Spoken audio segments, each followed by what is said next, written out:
बिस्मिल्लाहिर्रहमानिर्रहीम। गैर कानूनी कब्ज़ा जायदाद के हवाले से हमने क्रिमिनल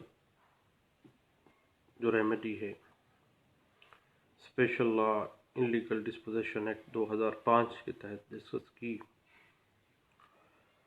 कुछ दोस्तों के साथ सिविल रेमेडीज़ के हवाले से काफ़ी अर्सा पहले कुछ गपशप हुई थी। मैंने कहा कि अपने तमाम दोस्तों के साथ सिविल रेमेडीज़ जो कि कोई भी शख्स जिसको गैर कानूनी तौर पर उसकी जायदाद से बेदखल कर दिया जाए तो कौन कौन सी सिविल रेमेडीज़ को अवेल कर सकता है, इस पे कुछ बात की जाए। याद रखिएगा कि अगर कोई शख्स गैर मनकूला इमूवेबल प्रॉपर्टी से उसकी रजामंदी के बगैर कानूनी तरीक़ाकार की बिल्कुल अगेंस्ट बेदखल कर दिया जाता है तो वो शख्स या कोई और शख्स को जो उसकी मार्फत उस कब्ज़ा की मार्फत दावेदार हो वो स्पेसिफिक रिलीफ एक्ट 1877 की सेक्शन 9 के तहत जायदाद का कब्ज़ा वापस ले सकता है, बावजूद इसके कि दावे में कोई और हकीकत आ जाए। चूँकि वो काबिज़ था, उसके कब्ज़े में मुदाखलत की गई, उसको गैर कानूनी तरीक़ेकार से बेदखल कर दिया गया। याद रखिएगा कि सेक्शन 9 स्पेसिफिक रिलीफ एक्ट 1877 के ऊपर हम पहले भी बात कर चुके। अगर आप यूट्यूब पे possession through section 9 specific relief act 1877 by Saleem Yakub search मारेंगे तो वो आ जाएगा। उस पर हमने पहले भी काफ़ी साल पहले इस पर डिस्कशन भी की थी। बुनियादी तौर पे फिर बात जहन में आ गई कि ये लेक्चर नहीं है, ये गपशप है, जस्ट एक नॉर्मल गपशप। नाम सिर्फ लेक्चर का इस वजह से कि सर्च करने में आसानी रहे। देखें, साल पहले की गपशप अब आप सर्च कर सकेंगे, सेक्शन 9 स्पेसिफिक रिलीफ एक्ट 1877 की। और अगर वहाँ पे मैं लिखता कि लॉ गोसिप तो फिर सर्च करना मुश्किल हो जाना था। इसलिए बड़े मजबूरी, कई दोस्तों को बुरा भी लगता है कि यार ये बंदा गपशप लगाता है और लेक्चर का नाम देता है लेक्चर। में ये हैसियत क्या, मैं तो अपने बेड पे बैठा हूँ, छुट्टी का दिन एंजॉय कर रहा हूँ। तो बात चल रही थी सेक्शन 9 स्पेसिफिक रिलीफ एक्ट 1877 की कि किसी शख्स की ऐसी जायदाद पर अपना हक साबित करना और कब्जा दोबारा हासिल करने के लिए कोई चीज़ इस पे को मना नहीं करती। हत्ता कि कानून कहता है कि इलीगल डिस्पोजेशन एक्ट की कार्रवाई चल रही हो तो उसके साथ वो सिविल रेमेडी भी अवेल कर सकता है। इस हवाले से landmark judgment 2016 SCMR page 1931 Sheikh Mohammad Naseem case है और बड़ा इम्पोर्टेंट केस है, ज़रूर देखिएगा। याद रखिएगा कि सेक्शन 9 स्पेसिफिक रिलीफ एक्ट 1877 का मकसद ये है कि लोग कानून को अपने हाथ में लेकर किसी गैर मनकूला जायदाद के ऊपर जबरन किसी को बेदखल करने से, जबरन कब्जा करने से बाज रहें, ख्वाह ये जायदाद उनकी मलकियत ही क्यों ना हो। भाई, अगर आपने मलकियती आपकी जायदाद है, कब्जा लेना है, कानूनी तरीक़ेकार से लेना। खबरदार अगर गैर कानूनी तरीक़ेकार से कब्जा लिया, ये है मकसद। अब किसी को बेदखल करने के लिए हमेशा कानून कहता है कानून का सहारा लिया जाए। कानून से बालातर कोई नहीं है। ये बात वैसे आपस की बात है, कहते हुए अंदर से एक टीस सी पड़ती है, वैसे है नहीं, लेकिन चले हम मानते हैं कि कोई भी मावराए कानून नहीं है, क्योंकि कानून की बालादस्ती कायम रहनी चाहिए और अवामुन्नास लड़ाई झगड़ों से और इख्तलाफात से और राइट ऑफ प्रॉपर्टी जो आर्टिकल 23 आर्टिकल 24 सेफगार्ड फ्राहम कर रहा है कॉन्स्टिट्यूशन ऑफ पाकिस्तान 1973 का, हर बंदे की जायदाद महफूज रहे, उसका कब्जा महफूज रहे। अब सेक्शन 9 स्पेसिफिक रिलीफ एक्ट 1877 का दावा दायर करने के लिए ये बताना है सबसे पहले कि जो मदई है वो किसी इमूवेबल प्रॉपर्टी पर काबज था, जिससे डिफेंडेंट पार्टी ने उसे बेदखल कर दिया है। पहली बात। दूसरी बात, उसने उस दावे में ये बतानी है कि उसको एक गैर मनकूला जायदाद जिस पे वो काबज था उससे बेदखल कर दिया गया है। तीसरी बात, उसको ये बताना है कि ये बेदखली उसकी मर्जी के खिलाफ की गई है, जबरन की गई है। और चौथी चीज उसको बताना है कि ये जो बेदखली है ये कानून के जो स्टैचूट लॉ हैं, जो सेटल्ड लॉ है, उसकी खिलाफ वर्जी में मैं वहां पर काबज था और मुझे बेदखल कर दिया गया। ये चार चीजें उसको सेक्शन 9 स्पेसिफिक रिलीफ एक्ट 1877 में अपना कब्जा वागजार करवाने के लिए बतानी पड़ेंगी दावे के अंदर। इस हवाले से एक लैंडमार्क जजमेंट है सुप्रीम कोर्ट ऑफ पाकिस्तान की, पढ़ने के काबिल है भाई। जब भी सेक्शन 9 का दावा करें तो फिर इसको जरूर पढ़िएगा। मेरे जैसा नालायक बंदा नहीं पढ़ता तो फिर तंग भी होता है, जलील भी होता है। याद रखिएगा 1982 SCMR पेज 741 में इस बात को इंटरप्रेट किया गया था, और इसके बाद यही बात एक सेटल्ड प्रिंसिपल के तौर पर डिस्कस की गई थी 1988 MLD पेज 90 में इस बात को डिस्कस किया गया। याद रखिएगा, जब भी किसी बंदे को गैर कानूनी तौर पर बेदखल कर दिया गया है तो सेक्शन 9 स्पेसिफिक रिलीफ एक्ट 1877 की रेमेडी लेने के लिए उसको लिमिटेशन से भी गुजरना पड़ेगा, और वो लिमिटेशन है ओनली एंड ओनली 6 मंथ, 6 माह के अंदर अंदर बेदखली के उसने सेक्शन 9 स्पेसिफिक रिलीफ एक्ट 1877 की रेमेडी अवेल करनी है। अब अगर हम देखें तो सेक्शन 9 स्पेसिफिक रिलीफ एक्ट 1877 के तहत दादरसी का जो मुस्तहिक बनने के लिए उस मदई को यह साबित करना है कि वो जायदाद पर काबज था, मुद्दा अलैह ने उसे गैर कानूनी तरीक़ाकार से महरूम कर दिया है कब्जे से, और कब्जे से जिस दिन उसको कब्जे से डिस्पोजेस कर दिया गया है, ये suit under section 9 specific relief act 1877 वो 6 माह के अंदर अंदर वो अदालत में आ गया है। लिमिटेशन का ध्यान रखिएगा। सेक्शन 9 बड़ा टेक्निकल सी बात है। वैसे मैं टेक्निकल सी कह रहा हूँ, लोग टेक्निकल नहीं कहते, क्योंकि बड़े वकीलों के लिए ये टेक्निकल नहीं है, मेरे जैसे नालायकों के लिए ये हो सकता है टेक्निकल है, और है भी वैसे ये टेक्निकल सी बात। लिमिटेशन जो है ख्वाब mix question of fact and law है, लेकिन जब आप सेक्शन 9 स्पेसिफिक रिलीफ एक्ट 1877 की रेमेडी अवेल करने जाते हैं तो ये समझिएगा कि ये भी एक अहम इंग्रेडिएंट है इस सूट को फाइल करने का। क्योंकि ये बात अगर इंटरप्रिटेशन इसकी देखनी हो तो PLJ 2000 supreme court of Pakistan page 1894 में इस बात को इंटरप्रेट किया गया था। उसके बाद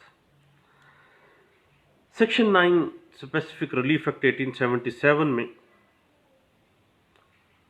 टाइटल वाला तो मामला डिस्कस ही नहीं होगा,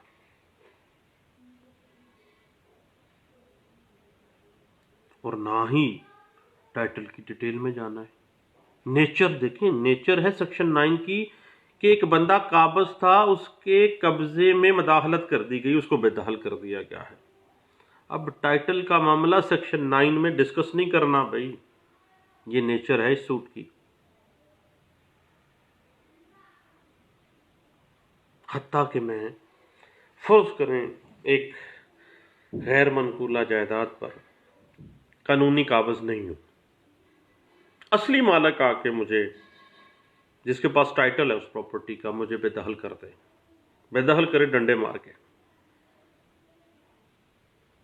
क्या वो कर सकता है ऐसे? Section 9 specific relief act 1877 civil remedy में उसको बार कर रहा है, ना भाई तुम ऐसा नहीं कर सकते। तुम डंडे मार के किसी को बेदखल नहीं कर सकते। उसके लिए कानून का सहारा लेना पड़ेगा आपको, बेदखली में जाओ भाई।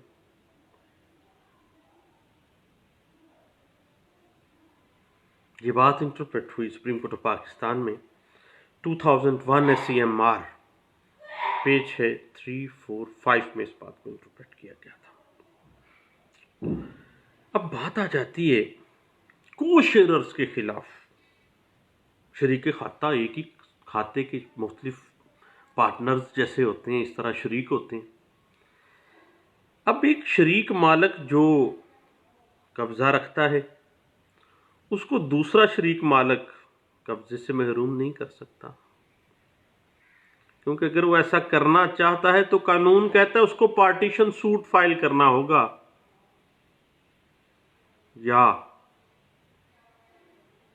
स्पेसिफिक रिलीफ एक्ट सेक्शन 9 के तहत अपने कब्जा के लिए सूट फाइल करना होगा। तो उसके पास दो रेमेडीज हैं को शेयरर के खिलाफ। इस बात को इंटरप्रेट किया गया था 2001 CLC पेज है 1211 में। उसके बाद किरायादारी का जो मामला है उसमें बाज़ औक़ात दुकानदार को गैर कानूनी तौर पर मालिक आके बेदखल कर जाते हैं। तो भाई लाहौर हाई कोर्ट में इस बात को डिस्कस किया गया। उन्होंने कहा कि भाई गैर कानूनी तौर पर किसी दुकानदार को बेदखल नहीं किया जाएगा, कानूनी तरीक़ेकार से बेदखली करवानी है आपने रेंट कंट्रोलर के पास जाके। अगर किसी को गैर कानूनी बेदखल किया गया देन वो कब्जा वापस ले सकता है। और ये लाहौर हाई कोर्ट में बाकायदा तौर पर दुकानों का कब्जा वापस दिलवाया गया था असल मालकान के खिलाफ। ये बात इंटरप्रेट हुई, बड़ा लैंडमार्क जजमेंट है ये। PLD 2000 Lahore high court page 101 में इस बात को डिस्कस किया गया था। उसके बाद एक बड़ा इंटरेस्टिंग सा केस आता है। पाकिस्तान आर्मी के एक ब्रिगेडियर साहब ने गैर कानूनी तरीके से अलाटमेंट करवा ली। अब अलाटमेंट करवाने के बाद बजाय इसके कि वो बंदा गैर कानूनी अलाटमेंट करवा ली है, वो बंदा बाकायदा पोजेशन लेगा, कानूनी तरीक़ेकार से लेगा। और कानून उसको इजाज़त तो नहीं दे रहा कि भाई जो बंदा पहले काबिज है उसको गैर कानूनी तरीके से बेदखल कर दो। कर दिया साहब ने, ब्रिगेडियर थे आर्मी में, लेकिन फिर कानून हरकत में आया। सेक्शन 9 स्पेसिफिक रिलीफ एक्ट की रेमेडी अवेल की। अलबत्ता टाइम तो लगा उस बेचारे को, जलील ख्वार तो हुआ होगा, लेकिन कब्जा वापस मिल गया उसको। और ये बात इंटरप्रेट हुई थी NLR 2004 revenue supreme court of Pakistan का ये फैसला पेज 122 में इस बात को डिस्कस किया गया था। अब बात आ जाती है राइट ऑफ प्रॉपर्टी। एक अहम हक है, यानी कानून कहता है कि पाकिस्तान का हर शहरी प्रॉपर्टी रख सकता है, यूज़ कर सकता है, उसको डिस्पोज ऑफ कर सकता है और उसको सेफ गार्ड हासिल है। आर्टिकल 23-24 ये कह रहा है। लेकिन आर्टिकल 4 कॉन्स्टिट्यूशन ऑफ पाकिस्तान 1973 जो है वो कहता है कि हर शहरी की आज़ादी, उसकी इज़्ज़त, उसकी शोहरत और उसका जो रोज़ी रोटी है, उसकी जो जायदाद है, माल है, वो बहुत अहम है। और किसी भी ओहदेदार को, किसी गवर्नमेंट की अथॉरिटी को ये हक हासिल नहीं है कि वो कोई ऐसा कदम उठाए जिसकी वजह से कानून पशे-पुस्त चला जाए और लोग ज़लीलो ख्वार हो जाएं, उनकी आज़ादी स्टेक पे लग जाए, उनकी जायदादें स्टेक पे लग जाएं, उनकी इज़्ज़तें स्टेक पे लग जाएं। हर शहरी को कानून तहफ़्फ़ुज़ दे रहा है। अब मुतनाज़िया प्रॉपर्टी अगर है, बाज़ औक़ात ये LDA कहता है कि जी मेरी प्रॉपर्टी है, तो भाई सरकारी मुलाजिम कभी किसी को गैर कानूनी तरीके से बेदखल नहीं कर सकता। कानून का सहारा लेना होगा उसको बाकायदा तौर पर।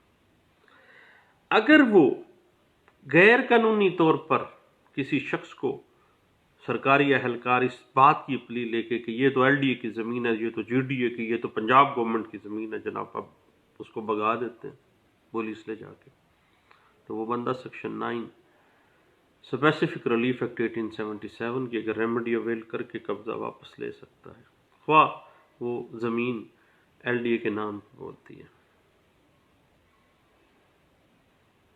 वापस दिलाया गया था कब्जा, और इस बात को इंटरप्रेट किया गया PLD 2004 लाहौर हाई कोर्ट का फैसला और पेज 86 में, और यही बात एक सेटल्ड प्रिंसिपल का दर्जा हासिल कर गई कि भाई कभी किसी को गैर कानूनी तरीक़ेकार से उसकी ज़मीन से बेदखल नहीं किया जा सकता। अगर किया जाता है तो वो सेक्शन 9 स्पेसिफिक रिलीफ एक्ट की रेमेडी अवेल करेगा, बावजूद इसके कि उसका टाइटल नहीं है। टाइटल का क्वेश्चन सेक्शन 9 में नहीं लेना आपने। इस बात को इंटरप्रेट किया गया था 2000 YLR पेज 2163 में और 2000 YLR पेज 597 में। अब गैर कानूनी तरीक़ाकार से किसी की प्रॉपर्टी पे कब्जा कर लेना एक ऐसा घिनौना फेल है जिसकी क्रिमिनल जो रेमेडीज़ हैं उसके ऊपर हमने डिस्कशन तो की, और आज हम सिविल रेमेडीज़ के हवाले से कुछ बातें कर रहे हैं।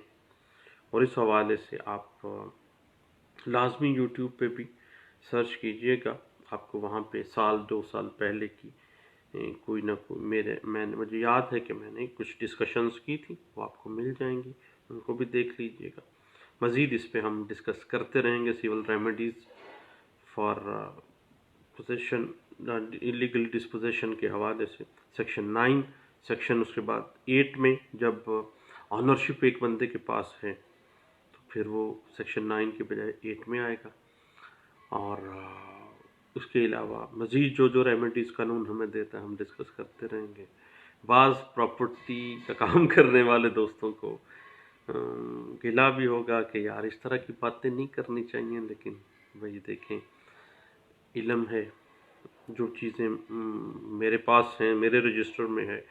वकील का रजिस्टर एक पब्लिक प्रॉपर्टी होता है और छुपा छुपा के इसको नहीं रखना। हकीम मर जाता है नुस्खे साथ ले जाता है और मरीज़ बेचारे वैसे ही परेशान रहते हैं। तो भाई कोशिश करें आपके नॉलेज में जो चीज़ आए फौरी तौर पर उसको शेयर करें, दोस्तों को फैलाएं, दोस्तों को बताएं। मुझे याद है कि 2015 में मैंने फेसबुक पे साइटेशंस लगाने का सिलसिला शुरू किया, तो यानी जो भी साइटेशंस पढ़ते थे या जो भी हवाला पढ़ते थे किसी कोर्ट का, फौरी उसको इन हिसाब छोटे से समरी बना के पेश करते उधर भेज देते थे। तो आज माशाल्लाह बहुत से लोग इल्म से जो है मुस्तफ़ीद हो रहे हैं। मेरे नहीं बल्कि बहुत से लोगों ने इस तरह का सिलसिला कर शुरू किया हुआ है। मैं आप दोस्तों से रिक्वेस्ट करता हूँ कि जो चीज़ का इल्म आपके पास है वो आपके पास इमानत है। कल को आपसे इस चीज़ का भी सवाल होगा। इल्म, दौलत, शोहरत अब बांटने से बढ़ती है। अल्लाह उसमें बरकत देते हैं। Thank you. अल्लाह हाफिज़।